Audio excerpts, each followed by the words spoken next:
Hey, this is Jim Cardona from Cardona Pinball, doing a quick review of Elton John pinball machine. I've had this for, um, I don't know, a couple months, um, and just wanted to give you my thoughts after playing it for quite some time, really digging into it. Uh, really love this machine. It's a fun game. I mean, it's one of those games that when you play it, I don't know, it just makes you feel good about yourself. I mean, like between the light show and the way when you hit an accomplishment, you do something that you want to do. Um, I don't know, it just puts a smile on people's face. It's just, I don't know, it's so much fun. Now, as far as having it in the house and the price and is it worth it and the longevity of the machine, that's a whole nother thing. Um, I find it to be longer playing, which is generally, I mean, I like kind of, I'm more like a middle type person as far as like for me, like for this Star Wars, that game I find kind of the exact opposite of Elton John, right? Because this is a game that's very hard to play, it's very fast, yet the rules are very deep, right? It has a lot of different modes. Like you go in here and you look at it, and it has like three modes for destroy the Death Star, plus the like it has three modes for each one of these locations. And then if you do all three of those, you get kind of like a mini wizard multi-ball, like Escape from Hell. So you got 12 smaller modes, and then you got four mini wizards, you know? So, and then you also have this Death Star duel, but the game is hard. I mean, it's hard. Like, I can maybe get one of those, maybe two, if I'm lucky, of these mini wizards, but that's only because if I choose Han Solo, it gives you a bunch of the smaller ones already. The game's just too hard. It's deep, but it's hard. Whereas Elton John, um, I don't find it necessarily that difficult. I think it's really fun, but it's not that deep. And I find myself doing the same. Like if I want to score a lot of points, I find myself doing the same strategy. So let me go through that. So um, Mind the gap. okay, and the game talks. It's got the camera right, and then it talks to you because it noticed that I approve. But right off the bat, um, maybe I should turn it off so that the lights are not in the camera. So right off the bat, you start with your skill shot, and you have these lights here, and this will go up and down. It's kind of like Theater Magic or some of these other games. When you plunge, you get that thing that you plunge for. But this game, like unlike Theater Magic, where it lights something and you have to make a shot, they just give it to you. So like if you plunge when Advanced Croc Molly Ball is lit, you advance Croc Molly Ball. You don't have to make any specific shot. It's not like it lights a skill shot and you get that reward. So that makes it kind of easy. And,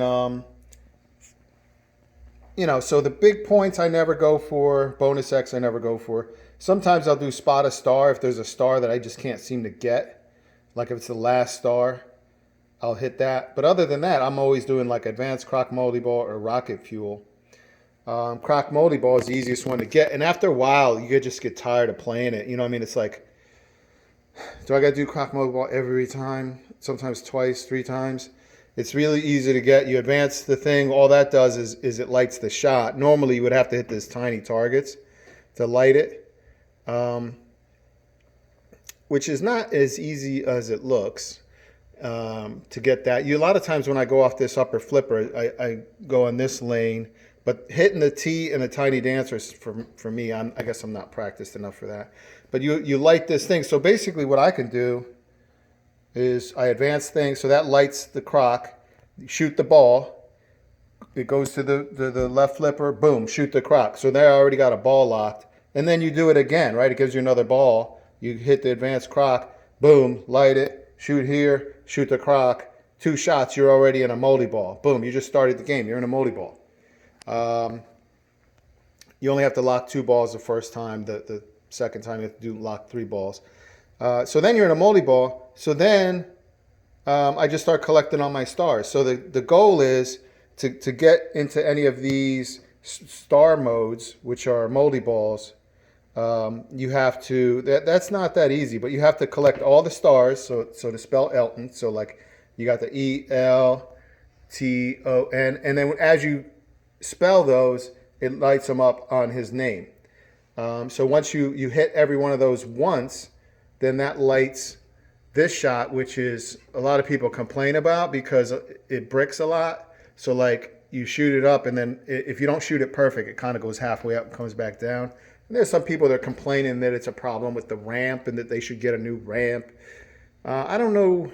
Well, on my machine, I don't know that I agree with that because I've taken the glass off and just consistently shot it. And if I hit it perfect every time, it goes up every time. But if you're slightly off, it doesn't. So, I mean, okay, it's hard. Guess what? That's pinball. So anyways, it goes up, and if it's not lit, it just goes around. If it's lit, it goes and it locks the ball on the piano, which is cool. You lock 3 balls in there, so let me go back. So you gotta get all the stars, then that lights the tee shot, then you gotta shoot that 3 times. So it's not easy, but once you do that, then you get one of these star moldy balls. So, which is super cool because it plays with, I don't even know what song that is. It plays some funky jam session. It seems like it's from a concert or something. And Elton's not singing, he's just jamming on the piano. And you got different versions of that. So you got like a 1970s, 1975. So I don't know if these are recorded from an actual concert or not, but I really like the fact that it's different than just the regular songs. Like if they would just put on a song, that wouldn't have been as cool. But the fact that he's jamming on this thing, I really like that. So anyways, so that's kind of my strategy. If I have a longer playing game or like decently playing, you're also, every switch hit accumulates fuel, right? So, and you can also add fuel through this Rocket Man shot or the rocket fuel here.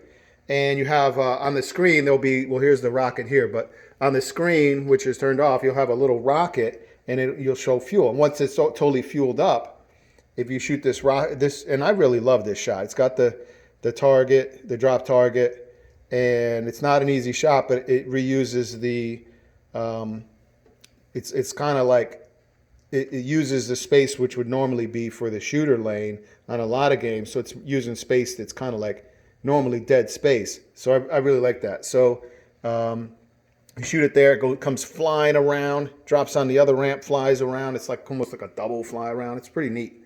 And then you get a multi ball. That's my favorite part of the game actually right now. But like I said, the thing is, and obviously if you get all the stars, there's some super wizard mode, which I never get that far. At least I haven't yet. So I guess if I'm going for points, I start Croc Moldy Ball, and I got to play that. I got to listen to Crocodile Rock a billionth time, and then I try and get my stars. If I'm just playing just for fun, then I'm not going to do that, and I might try and do some other stuff. Like, there are other things to do.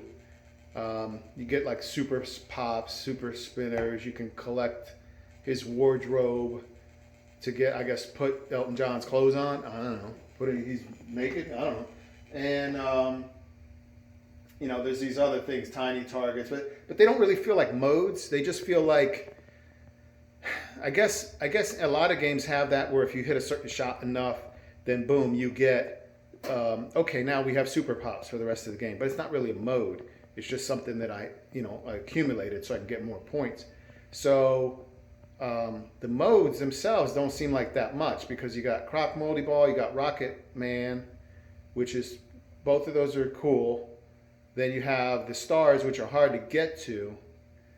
I feel like, so that it makes me feel like it's kind of shallow, but it's super fun.